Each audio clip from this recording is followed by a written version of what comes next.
Welcome to Just Relationships, the show that offers you concrete ways to make your relationships better. Whether it's your boss, your spouse, your children, or your friends, the quality of your relationships in life directly affects how you feel about yourself and the success you achieve. Your host, Dr. Duffy Spencer, a psychotherapist, telecoach, author, and seminar leader, will interview top experts to help you learn to manage this essential part of your life. And now, here's your host, Dr. Duffy Spencer. Welcome back to Invisible Chains. Invisible chains that can bind us.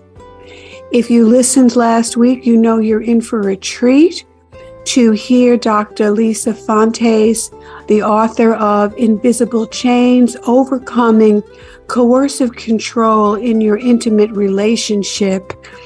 And welcome back, Dr. Fontes. Thank you. I'm happy to be here.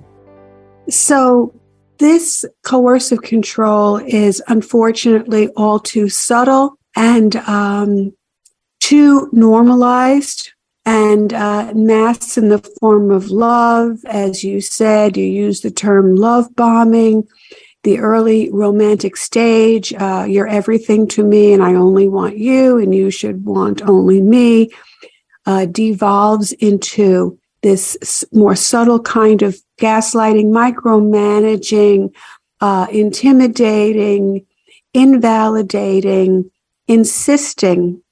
And once someone knows that they're in it, they feel it, they feel uncomfortable. But after all, he's a good guy, or after all, she's a good woman. Or we have children together. We have children together, and that can make it really hard. Huge. That is so huge, and that undermining of a seemingly good guy who pouts. You don't love me. If she's upset about his drinking, you should just love me for me, and unconditionally. That's what you signed up for. What about the marriage vows? All of the ways of shaming women for not being the perfect mommy caretakers that they were socialized to be. So there's so much here, Dr. Fontes. So please help us. How do we get out of this dilemma? I wanted to say that it's not it doesn't necessarily look like the classic sort of 1950s man is going out there and earning all the money and the woman is staying home watching the kids and he is dominating her. It doesn't necessarily look like that.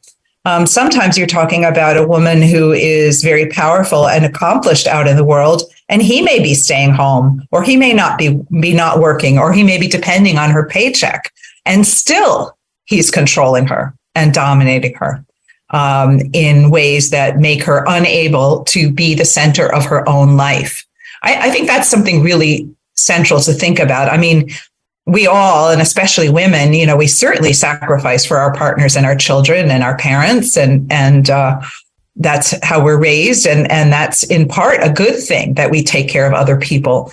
But our lives are ultimately ours, and it's important that we be allowed to live that. But how do you get out? How do you get out if you're... Sorry, Dr. Sure. Fontes, before you continue, that is such an incredible phrase, unable to be the center of her own life. That's what you said, right? Right. And aren't females put down for being self-centered and selfish? Right. So, it's kind of ironic, isn't it? Like that if a woman tries to think about what do I want in terms of my career, or what do I want in terms of how I spend my time, she might be slammed by, especially if she has a controlling partner, she might be slammed as being selfish and self-centered. When really, as far as we know, we only have one round on this planet. We only have one life to live, and we should each be determining our own destiny. Even as we get close to other people and we allow other people into our lives. So there often is an imbalance where a woman, even to this day, is expected to sacrifice what is most meaningful to her to satisfy her partner. And that's seen as normal. It's seen as her job to satisfy her partner above all else. And I see this with young people too, Mm-hmm. So what do you do? what do you do if you're in a relationship where you feel like you're being coercively controlled? Well, one of the things I think to do is go out and get some more information. So there is a lot of information available on coercive control. There's my book, Invisible Chains, Overcoming Coercive Control in Your Intimate Relationship, which is a very readable book. It's meant to be accessible both in terms of the price and in terms of the content. It's meant to be a very easy read, and that's what I hear from people. But there's also a lot available on the web on coercive control in intimate relationships. So get some more information. Information really is power. I also recommend that if people feel quite trapped, they might want to contact their local domestic violence agency, especially if they worry that there might be physical violence if they try to leave.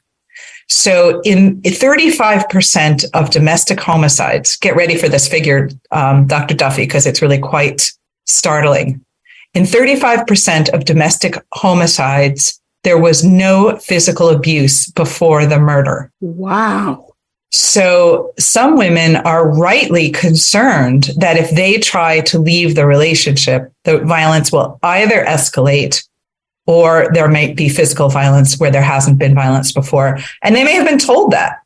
They may have been told, you're never walking out of this relationship alive, or you'll never be able to leave me. This is for life, whether you like it or not, essentially. So contact. Well, even if you have a man, if you have a boyfriend, I'll have him killed, or I'll kill him myself, or something like that. Yeah. Contacting your local domestic violence agency is really a great idea. Meet with an advocate. It could be a virtual meeting. It could be in person, and make a safety plan. That doesn't mean you have to use it right away, but a safety plan of either how to get out someday or how to keep yourself safe within the relationship. And the safety plan can change over time. You also, if you Google domestic violence safety plan, you can do it on your own. But honestly, it is so much better to have the help of an advocate who can talk to you about all kinds of things, like, do you need a protective order? What can you do about your kids if you have kids? What should you do about your property? There are all kinds of little pieces of advice that people may not have thought of that will protect you. Yes, yes. And meeting, a lot of domestic violence agencies also have counselors who you can meet with. You can meet with them once, you can meet with them 100 times, depending on the resources that are available and your need.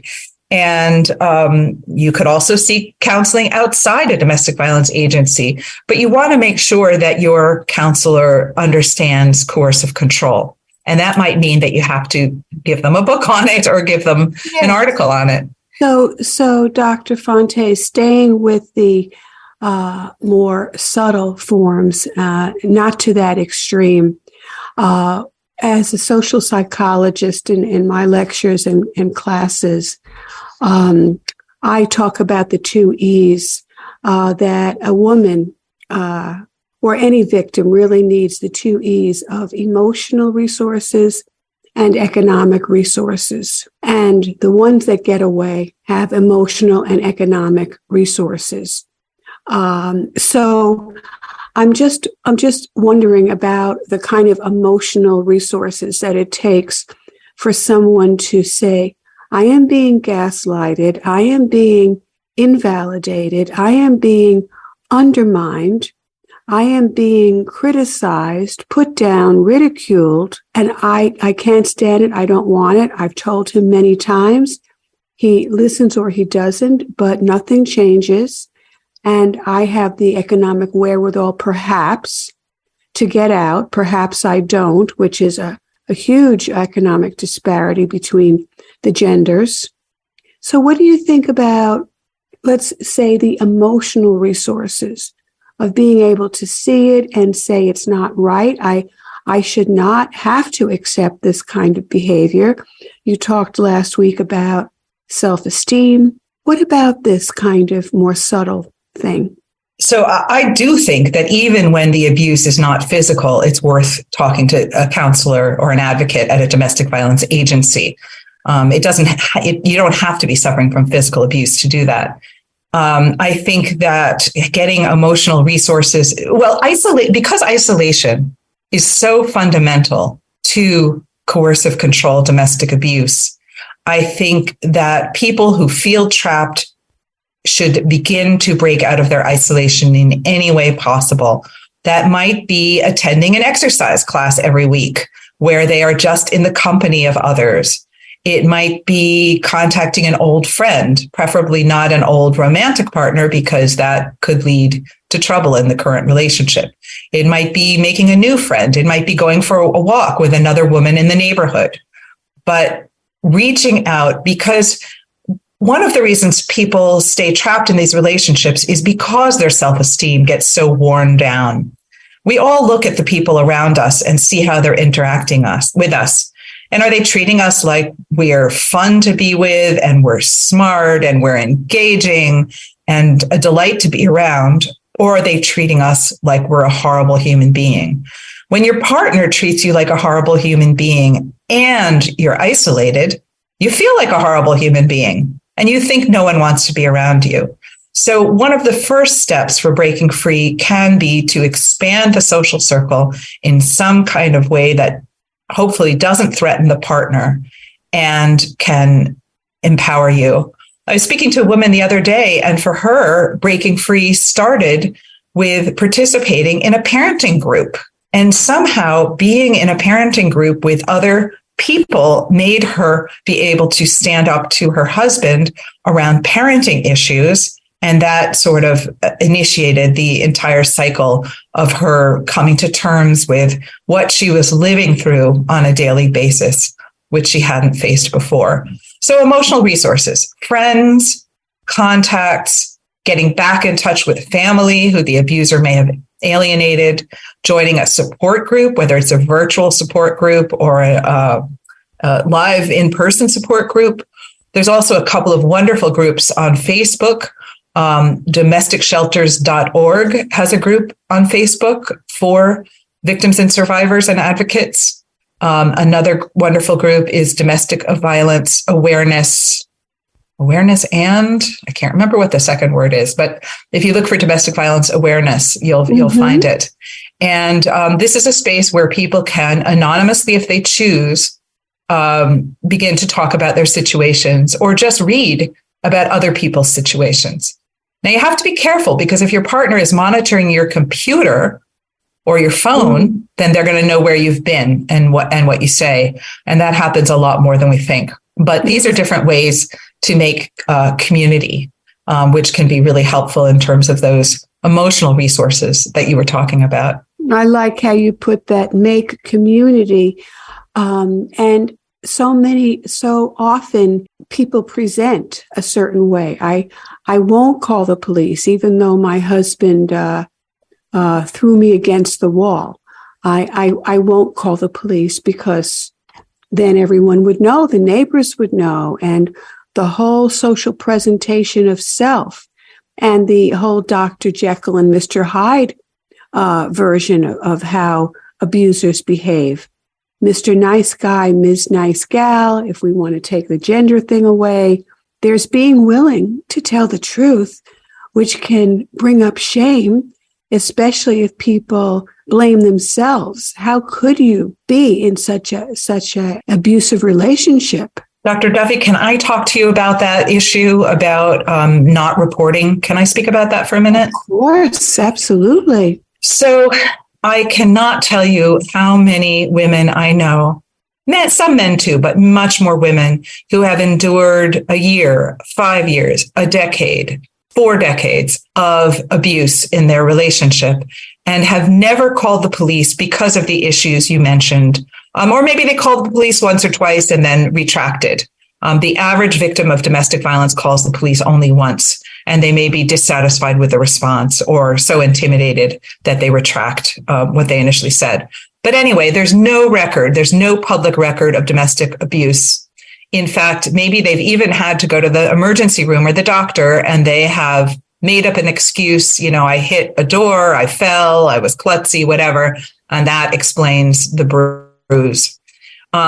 The minute they show a little bit of independence and indicate that they're thinking of leaving the relationship, the abuser does what we call DARVO, deny, attack, reverse, victim, and offender. So they will not only deny that they have been abusive, they will also attack the person who they've victimized and try to reverse the narrative. So maybe they've hidden cameras in the house. Maybe they have secretly used their cell phone. Maybe they deliberately provoke their partner when she's chopping vegetables. So she turns around and they're filming her with their phone. And she says, you know, I'm going to burn this place down. I can't stand this anymore. And she is then labeled the offender. In fact, he may even get a restraining order, a protective order taken out against her. So one effect of not calling the police, and I understand all the reasons people don't call the police, and not being honest with medical providers, is that the victim may later be seen as the abuser. And this may inhibit her ability to get custody of the kids, to get protection, to get support. I mean, it's very, very problematic, and it's really a trend. So I wrote an article, which people can find if they just Google the term provoke and record, in which I describe this. And unfortunately, I think, you know, the general public, district attorneys, police, and so on are not very familiar with this phenomenon. Custody evaluators are not familiar with it. So an abuser shows them a 13-second clip of their wife who's turned around in the kitchen and said, I'm going to kill you. Now, the context is that she was strangled the night before, and while she held their infant in her arms. But that context is missing from that 13-second clip. And the custody evaluator sees this and decides that they're both abusive, or that she's the most dangerous one. Wow, that is so scary. So the DARVO, so we're up to R, reverse. Deny, attack, and then reverse, victim, and offender. So that's the DARVO. Right. Yes. So turn it around. And it does sound like classic projection, doesn't it? Well, classic projection is, you know, maybe the psychological mechanism. I don't know if the abusers truly believe that they're being victimized, but they are using this idea that they're being victimized to manipulate the system. And I saw it in court yesterday. I see it all the time in court. And as part of the gaslighting, sometimes people who are being victimized believe it. Like, oh, well, maybe really I do have a temper. Maybe it's my temper that's the problem. I really should maybe I'm the problem here because she, I don't know, knocked over a vase when she was, as part of a long string of physical and psychological attacks. When she felt like she couldn't take it anymore, she knocked over a vase and he filmed it. And then she feels like she's the bad one. So, Dr. Fontes, we only have a couple of minutes left, and it's a big question around when teenagers are treated this way, when you were talking about between shows, the idea of the parents and with the adult children, their adult children. There's so much here. So briefly, can you guide us with that? Sure. So I have a whole chapter in my book, Invisible Chains, on how to help someone who you believe is being victimized by coercive control. But the number one thing is to not allow them to become isolated. And sometimes that takes a lot of work. You try to visit with them, they say no. You try to send them an email, they don't answer you. Remember that their communications may be monitored. But don't give up. Staying in contact is so important. When you get together with them, you don't have to talk about your concerns about the abuse. Have a good time with them, even if it means you're getting together with them and their abusive partner. Have a good time. Become a presence in their life if you possibly can. And if you can't do it, sometimes adult parents contact me. They've been pushed out of their child's life. Could be a man, could be a woman, but their grown child's life. Maybe there's another family member or an old friend from childhood who could just maintain contact with that person so they don't become isolated. So that is really important. The other thing I can really recommend briefly is that you find a way to give that person a break from the abuse. So if you can take them on a camping trip where there's no internet access and they can't be texted and called every couple of minutes, take them away somewhere, and just living for a day or 2 days without the abuse, the pressure of the abuse, is very instructive for people who are in an abusive relationship. Sometimes it takes saying that you need their help. So maybe they're not willing to do things with you to celebrate their birthday. But if you say, you know, grandma is turning whatever, 80, and we're having a party for her, and it would mean a lot for you to come. Maybe they'll come out for that. Or I'm having cataract surgery and I really would love for you to pick me up. Maybe that's the way you're going to get to be with them. Yes, excellent. And one more short question. Same-sex couples, somehow it moves into domination and control of one by the other, despite the gender. Sure. So coercive control can be inflicted by people of any gender and can be suffered by people of any gender. The most common situation is men dominating women, but any people of any gender can be dominating or dominated or abused, I should say. And so we do see it in same-sex couples, and it can be hard for same-sex couples to name it. If we're talking about two women in a relationship, hey, there's no man there. How can there be abuse? And so I do have a chapter in my book on coercive control in same-sex couples, and there are some resources available, and not enough for sure.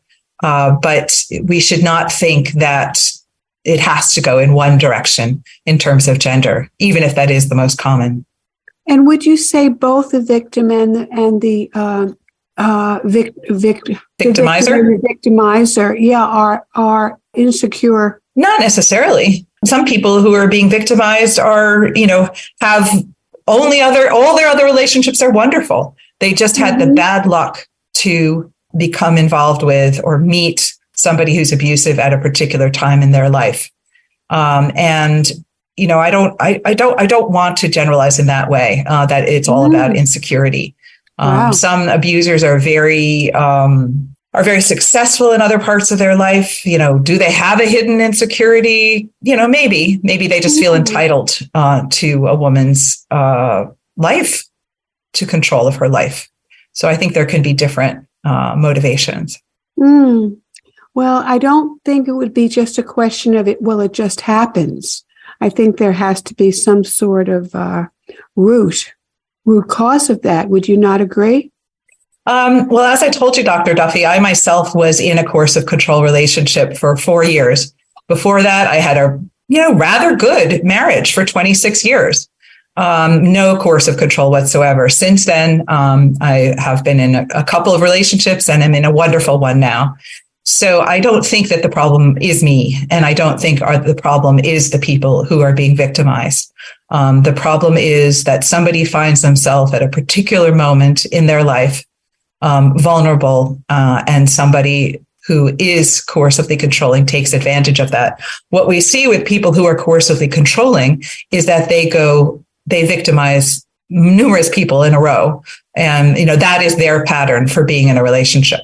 Wow. And so I think we should talk about them re-victimizing rather than somebody who is a victim. Got it. Thank you, Dr. Lisa Fontes, author of Invisible Chains, Overcoming Coercive Control in Your Intimate Relationship. This has been so informative, Dr. Fontes. Thank you so much. And I hope you come on Just Relationships again sometime. Thank you so much, Dr. Duffy. This was really fun. And this is Dr. Duffy Spencer saying goodbye for now and wishing you great relationships.